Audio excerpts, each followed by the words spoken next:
Hey guys, what's going on? Kare here from runaroundtech.com, and today in this video I've got for you guys a review of the Motorola Droid RAZR Maxx for Verizon Wireless. So without further ado, let's go ahead and get into this review.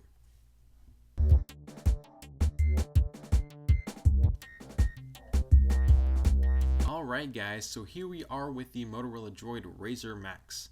As you guys see from the packaging, it's actually quite similar to most of Motorola's Android Droid phones, their lineup. Looking at the box itself, you've got first presented with the smartphone itself, which is really slim and elegant looking. So let's come back to that in a couple of minutes. Opening up the box, we've come across the charge and sync cable, which is micro USB, and along with the wall unit charger, which also features two USB ports. What might I add, that comes in really handy sometimes. Along with that, we've got the getting started guide, support, legal documents, warranty information, all that sort of stuff that you typically receive with most technology gadgets. The Droid RAZR Maxx features a 4.3-inch Super AMOLED display. On the bottom of the display, we've got 4 touch capacitive buttons, also LED lit. We've got the menu, home, back, and search. In between the menu and home button, we've got a small, actually a microphone for easy, clear communication. On the top of the LED, we've got a 1.3 megapixel front-facing camera along with an ambient light sensor. On the top of the phone, we've got a 3.5 millimeter headphone jack, micro USB, and micro HDMI. On the right side of the phone, we've got the power button and 2 volume rockers for volume up and volume down, and nothing at the bottom. On the left hand side bottom, we've got a small little port, which in my opinion is a little difficult to open, at least it was for me. Inside this port, there is actually the 4G LTE SIM card, which Verizon Wireless requires, along with a micro SD card for additional storage. On the back, we've got an 8 megapixel camera supporting 1080p video, LED flash, and also a small speaker grill.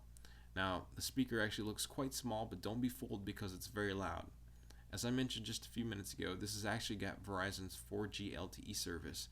So if you live in one of those capable areas, you'll be able to easily take advantage of the speeds that this phone offers, which are quite standard and quite high, depending on where you live and whatnot. So this phone is actually very slim, and I'm going to show you guys by comparing it here to my iPhone 4S. And most of you have probably seen, or at some point seen, an iPhone 4 or an iPhone 4S. So kind of general idea of just how thin this phone is. Now I also have to mention that the Droid RAZR Maxx also features a 3300 milliamp battery, which Motorola says can provide up to 21.5 hours of talk time. Yes, talk time. I've been able to go at about 3 to 3.5 days without requiring a charge, which in my case was just absolutely phenomenal, because I was so used to having to recharge my phone twice a day with my iPhone. So this is just great, absolutely great. So here we are again with the Motorola Droid RAZR Maxx. We're going to take a quick look at the software, hardware, performance, as well as the hardware specifications of the device. Now this phone is actually running Android 4.0, which is also known as Ice Cream Sandwich, along with a 1.2 GHz dual-core processor and a gigabyte of RAM. Now, the hardware actually comes in really handy. As you guys can see, I'm paging through these different pages like it's nothing. There's no lag whatsoever. And this also goes into effect for multitasking. If you're multitasking between different applications, you'll notice no lag. It's very fast, very intuitive with Android 4.0 running on it, which also came out in an update just about a month ago. Now the screen is actually, as I mentioned earlier, is a 4.3-inch Super AMOLED display, also LED, and this screen actually helps keep the colors of your icons and background so vibrant that it's always eye-popping, even though it might not have the highest resolution.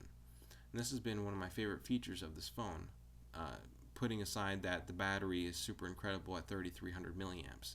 Now the light indicators actually on the bottom of the touch capacitive buttons are lit up right now. It may be a little hard to see, but they do light up as soon as you press it because it does react to it. And I'm just kind of paging through different applications here, showing you guys a little phone app, messages, and whatnot. Okay guys, I think that's just about going to wrap it up for this video. just kind of quick overlook.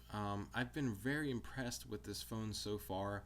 Absolutely love it. The functionality, features, all is so fantastic. I honestly don't know anything that's bad about this at my perspective so far between my usage. I haven't come across any cons of it so far. So if you're definitely looking for a Android phone for sure, this has definitely got my recommendations to it. So take a look at it if you happen to stroll by a Verizon Wireless store. Now you can pick this up under contract for $299 plus tax, of course, and without contract at $649.99 at Verizon Wireless. You'll find the link below in my video description if you're watching on YouTube, or runaroundtech.com. You'll find it just under this video. For now, guys, I think this is going to be it, and I will see you guys in the next video.